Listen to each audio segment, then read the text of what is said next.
Welcome to the Elevate and Dommenate podcast, where we dive deep into the world of dominance and submission, kink, and everything BDSM. I'm Goddess Arroya, here to challenge the myths, break down taboos, and empower you in your journey. And I'm Mistress Odessa. We're here to educate, inform, and explore the truths of power exchange, consent, and the psychology behind kink.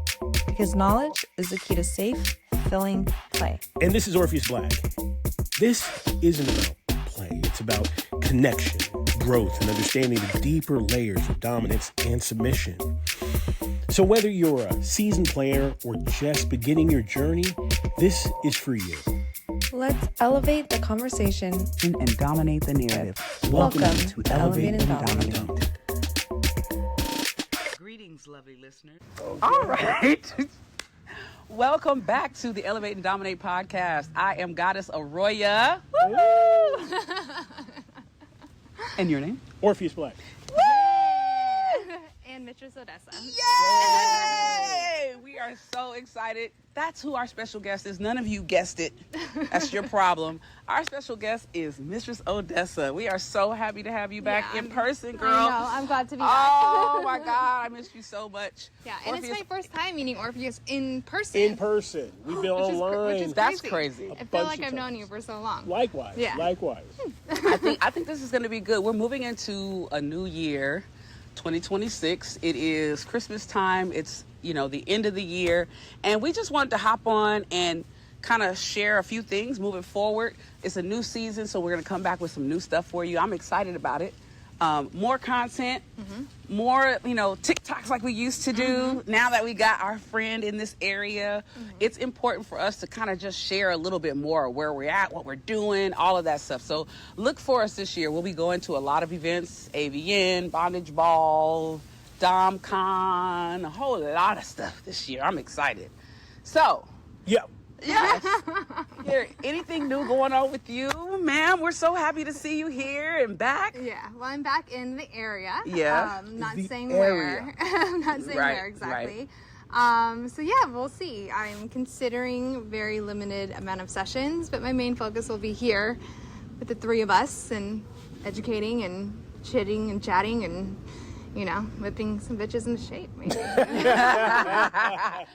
Speaking of whipping some bitches into shape, Yes. I'm going to be launching a boot camp this year called Built to Serve. I'll be launching that in January. I'm looking for 6 serious subs who want to work out. This is about strict training, fitness training. As you know, that's one of our jams. Back in the day, we were both, when we started this podcast, we had a fitness podcast, and we were always doing something silly along with training people for health and wellness. So I'm bringing that aspect into this as well. Orpheus, you have a lot of things on the docket. So many things coming up. Like what? Yeah, well, again, I'm going to be doing Bondage Ball, AVN.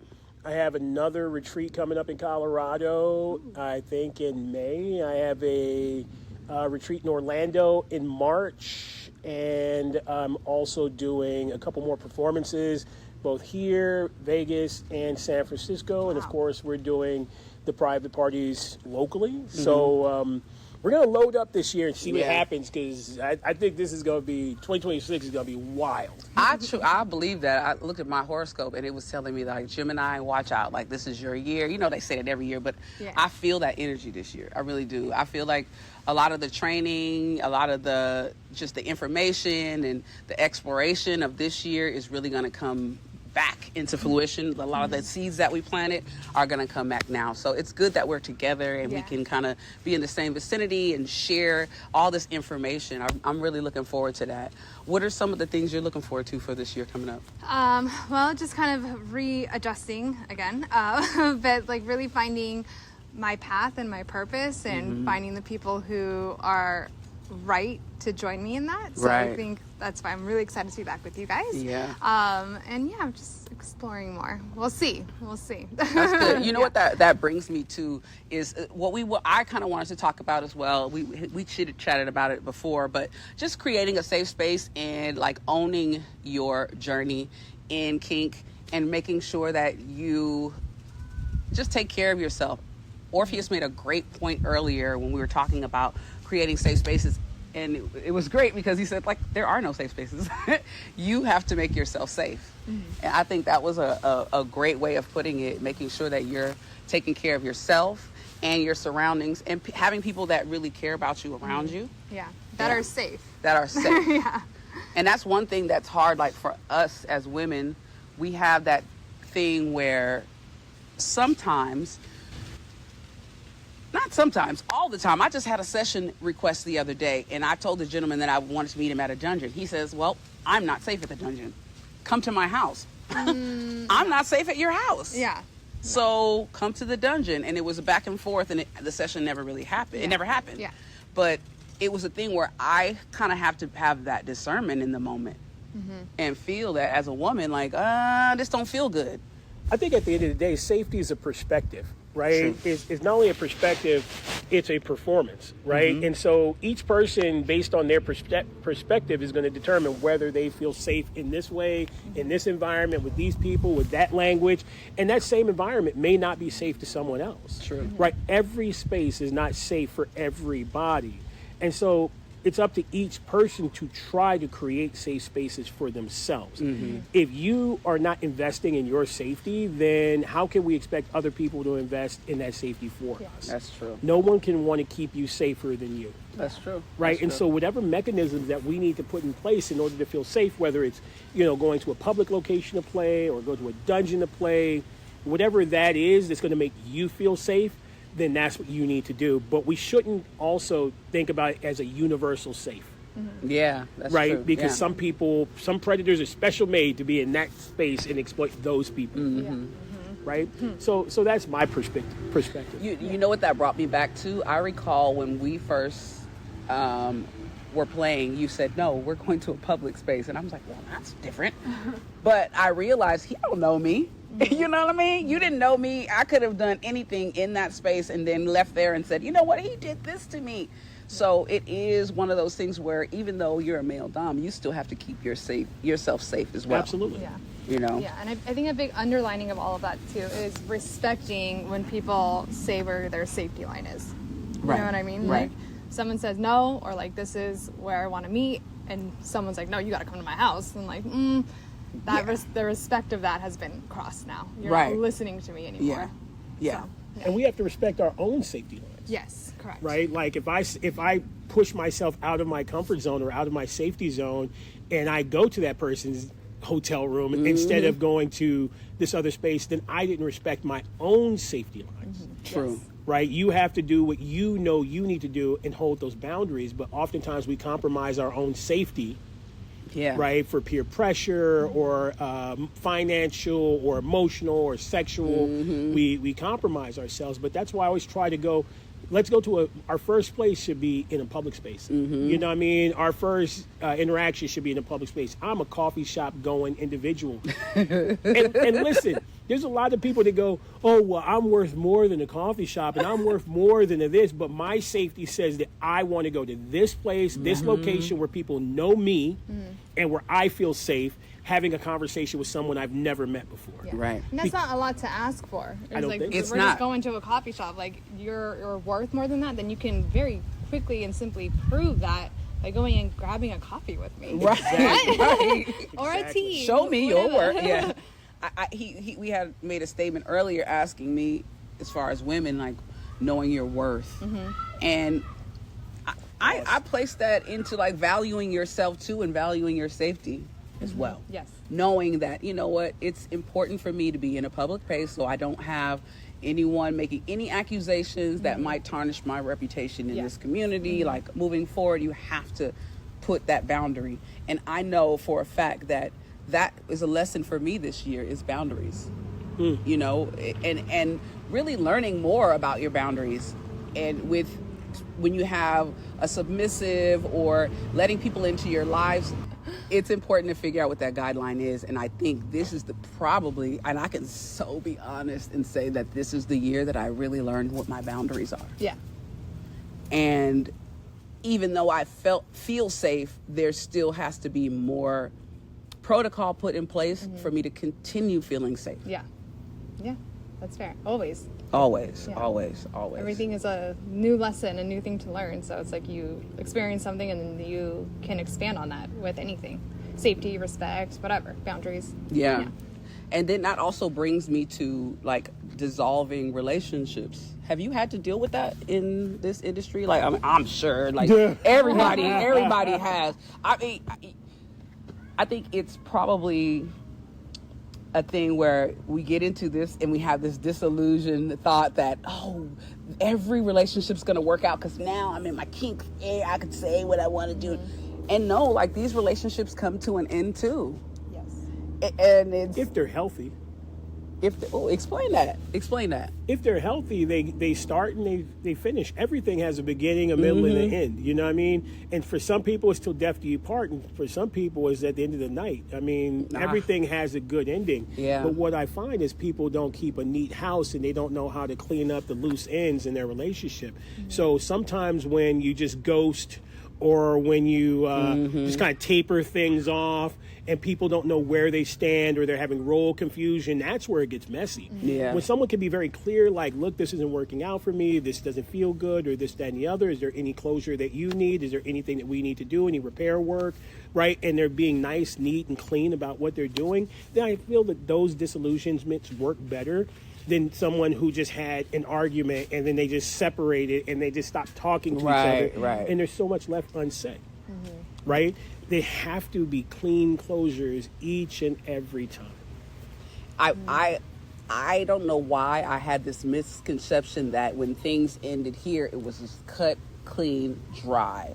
But this is also an intimate space. And even though some people may not be having sex, you're still beyond the intimacy of just meeting someone and being normal with them. You know, you've seen their dick, you done seen their everything, the hairs on their asshole. It's like, damn, okay, wait, hold up. And now we're not together anymore. You know what I mean? So it was definitely a misconception. Like there was a class at DomCon in New Orleans where they talked about the dissolving of these relationships, because sometimes imagine you being with your play partner or your sub for 20 years and then they decide, okay, this is over.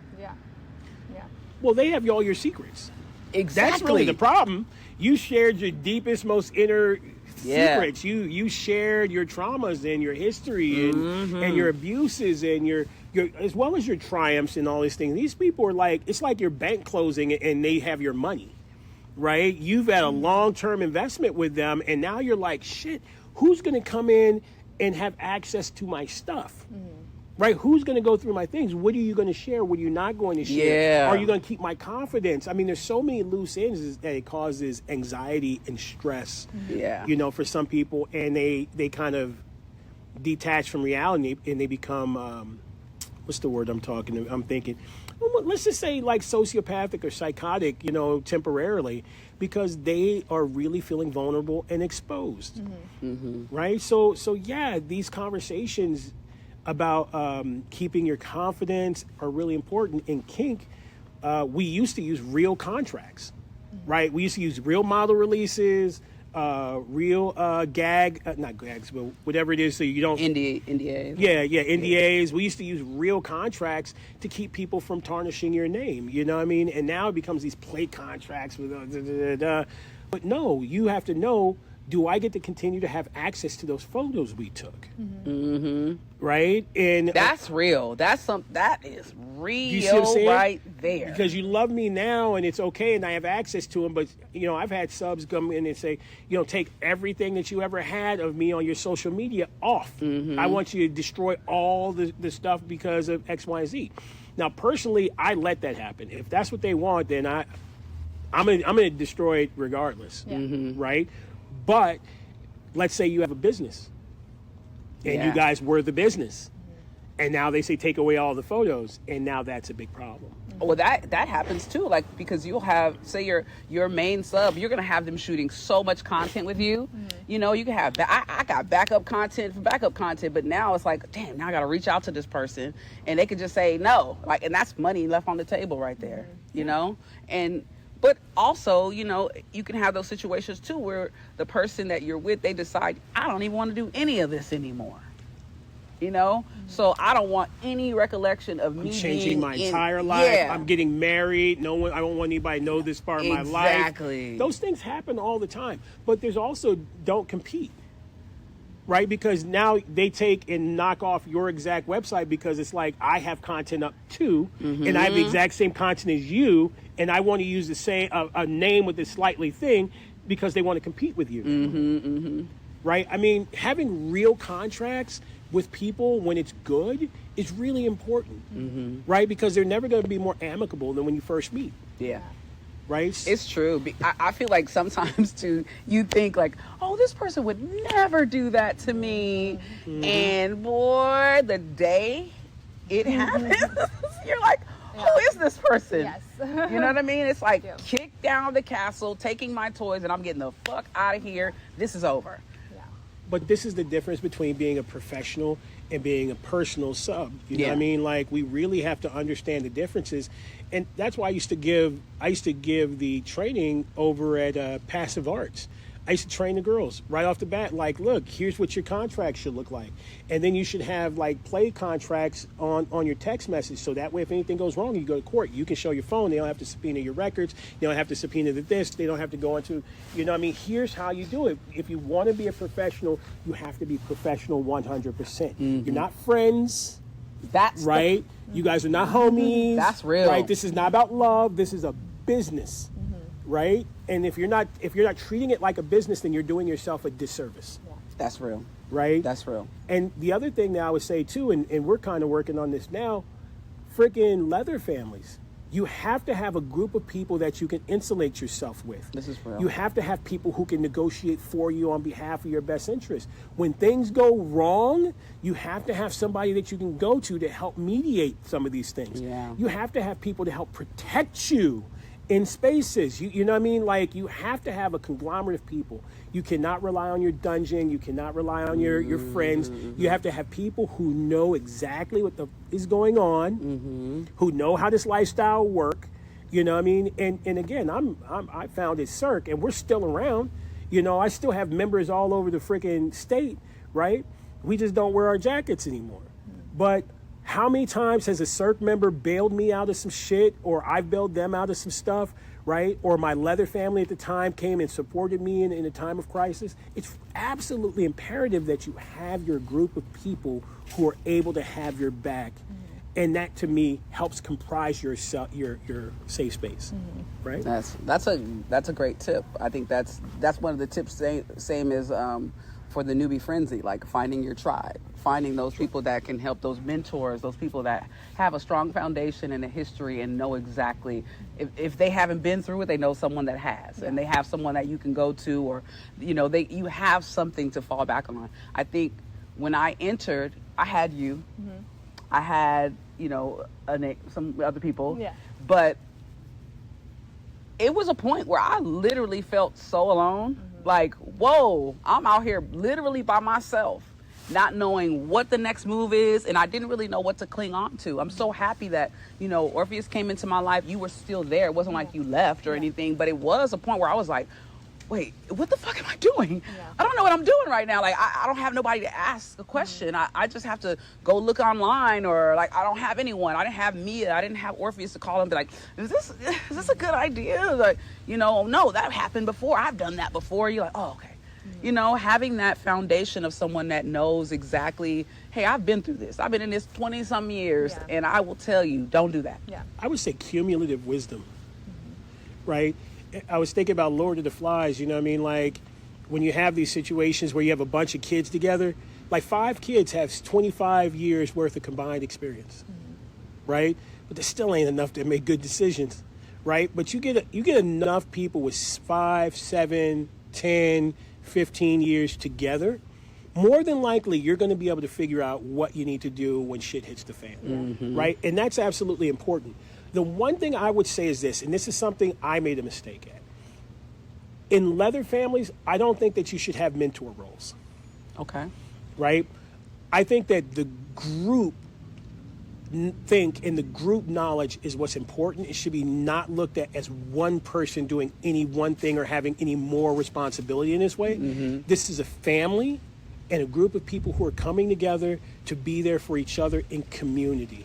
But as soon as you put this hierarchical dynamic, right, unless like that's the king, go to the king. Exactly, go to, whatever he says goes, then you don't have that cumulative knowledge. You have one person's knowledge. That's real. That's real. Right? That's real. So that to me is what's important, and that's why we're kind of we're working on building our own leather family right now. So I want to have that knowledge, and so I have over 25 years worth of knowledge. Indigo has over 25 years worth of knowledge. Dawn has 30 years worth of knowledge. You know, Divinity and Kat have about 15 years worth of knowledge apiece. You know, when you have a group of people that have that much wisdom, yeah, it needs to be shared. It needs to be shared. Yeah. And it shouldn't be like, oh, you have to come under my wing to do it. It should just be given freely. It's great to have a tribe that you can trust and understand and know, hey, they're going to... All right, how you doing? Hi. All right. Some nice pictures. Nice backdrop. Thank you so much. We're going to take a quick break. And after these messages, make sure you follow us on YouTube at Elevate and Dommenate. Go to our Patreon at Elevate and Dommenate, and also Dommenate.com. We'll be right back. Hey y'all, this is Goddess Arroya of the Elevate and Dommenate podcast. It is the new year coming, and we are looking for some people to come in and help us on the team. If that is you, send us an email to elevateanddommenate@gmail.com. And by the way, please press that subscribe button right now. We are looking for you to become a member. Also join our Patreon. We will be relaunching some new stuff on the Patreon this year. I know we fell back and some of you guys fell out of there, but we will be back, and we're introducing some new events and toys and fun stuff for the new year. We're looking forward to seeing you here at Elevate and Dommenate. So go ahead, join Dommenate.com or Elevate and Dommenate at Patreon. Come on in. All right, we are back. Welcome back to Elevate and Dommenate. I am Goddess Arroya. Orpheus Black. Mistress Odessa. And we are the Elevate and Dommenate podcast. We are back, and we are chatting today about creating a safe space in the community. I always want to talk to you about how that's going for you in this community. Yeah, no, it's interesting hearing what you guys have to say and how you're saying it about like contracts back in the day and how it's like different now. But I've had an experience very recently where an old sub who I have not talked to, we did not have a conversation into the effect of what you were saying. And I won't go into too much detail. I honestly didn't feel like I needed to have that conversation. And it turned into email sent all the time, trying to like find me when I was living up north. A lot of voice messages, and then very recently sending a package to my parents' house using a different name. So it's, I totally understand the like needing to have that conversation. It's just for me, on the other side of it, I feel sometimes if you need to cut someone out or like not even like really have a face-to-face conversation, but send a message in some way, that needs to happen. Because for someone to be sending a package to my parents' house, That's passing the line. Under a woman's name, and it's not from a woman, that's not okay with me. No, that's not okay. You don't get to have a conversation with me after that. Or and even, the boundary or even was before set. That. Yeah, the boundary was set, and now it's still stepping over that line. Yes. Yeah. And now it's like, what's the next move? Yeah. You know? I think let's just be clear. I'm talking about normal interactions. We're not talking about a stalker, because at the end of the day, when we start getting into people who are committing crimes or beginning to commit crimes or beginning to infringe on other people's freedoms in that way, we are not talking about a normal human being. We're not talking about someone you can rationalize with. We're not talking about that. We're not even talking about somebody who's maybe upset in the moment or experiencing some type of dysphoria in the moment. We're talking about somebody who's shrewd, cunning, calculating, and making very specific moves to make you feel uncomfortable in a very specific way. But I will say this, the contracts that you have in the very beginning can be enforced, right? You can start taking people to court. You can start, using court of law. You can start bringing in the public opinion. And also, once it becomes litigious, it needs to go all the way. As soon as you call the police, there needs to be, what do you call that? Restraining orders. You need to go all the way with it. It can't be halfway done, because, like you say, this person can't be rationalized with. Right. Right? But I will also say, and this is where I'm going to get shit because you guys always want to email and say Orpheus don't know what the hell he's talking about. This is also why you have a group of people with you so that you feel safe going out, because you have a group of people who know the situation and who are capable and willing of keeping you safe. Yeah. As long as you self-isolate, you become a target. It's just like a sheep that wanders off from the herd. Just yesterday, I shared more of the story with you. Yeah. And you were there when some things happened, and then I came into our hotel room, and you were like, what's wrong? And I was like, I don't want to talk about it. And that was over, 2 years ago? 2 years ago, Yeah. and I didn't know. Just so you know, I'm Yeah, glad I that know. didn't happen, Yeah, because yeah. you already know our energy. But this is why, again, I just want to say, this is again why you have to be nestled into a group of people that you feel comfortable with sharing, Yeah. right? Where you can go, maybe just telling another woman doesn't feel comfortable right now, but maybe telling a group full of mixed gender fluid, whatever, Yeah. with different body types may feel a little bit more comfortable going into that space because they can keep you protected, not safe, protected in that moment. Yeah. Yeah. You know what I'm saying? So, and there are things that, don't get me wrong, it's not the answer to all problems. Right. But it's another layer of safety Yeah. that you can have. Yeah. And I think it's definitely all about layers, because you do need, even if it's just not relationships, if it's a person like you're new to the community and you're going to parties, it's good to have somebody to bounce off, because you might go to a party and they're like, oh yeah, well, let's go in the back and I'm going to put some needles in you. And then you're like, well, I think I want to do that, but is this like, you're like in this frenzy, you're still learning everything happening. So it's not informed consent. Yeah. Yeah. Mm-hmm. You know, and it's so many different things that can be affected in this and everywhere. It doesn't matter just this community, but that's what we're talking about today, is this community.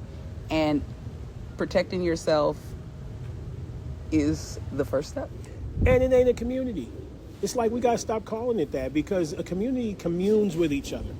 They use communication, right? And that's not something we see. We see very cliquish groups of people, little pockets of people that happen to go. It's like a bunch of animals showing up at a water hole. They're amicable while they're at that water hole. But soon as you leave that water hole, it's, predator-prey dynamics. We talked about that, remember? Yeah.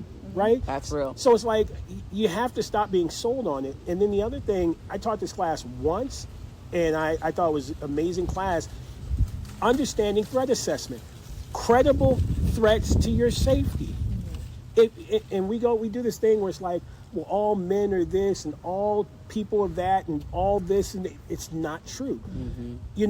Military, paramilitary units, they don't go, this group of people, they go, this is what a threat looks like. This is what is credible with a threat. And until you know what that is, then you may be sleeping with the enemy. Yeah. Right? And by that time, it's like a tick. They're already in you. Yeah. And then it's hard to separate. Go ahead. Sorry. No, it's great. this is great information. We're really gathering this information, and we're gonna finish here, and we're gonna leave you with some more information, audio only, for Patreon. So we want you to stay tuned for that. Make sure you go ahead and add Patreon so you can get the rest of this conversation. For now, I am Goddess Arroya. Orpheus Black. Mistress Odessa. And this is the Elevate and Dommenate podcast. We will see you next time. Deuces. Stay safe. Oh yeah, remember tits up? We all got tits. Oh yeah, you don't. I'm mad that you think that. I obviously need to go to the gym if you Well, think you have chest. We have breasts. my chesticles. breast and chesticles up. Testicles. Thank you for joining us on another episode of the Elevate and Dommenate podcast. We hope you enjoyed your time with us. Remember, the journey doesn't end here. Stay tuned every other week as we continue to unravel the mysteries of dominance and submission with a twist. Don't forget to follow us on social media for updates and share your thoughts using hashtag Elevate and DOMMENATE.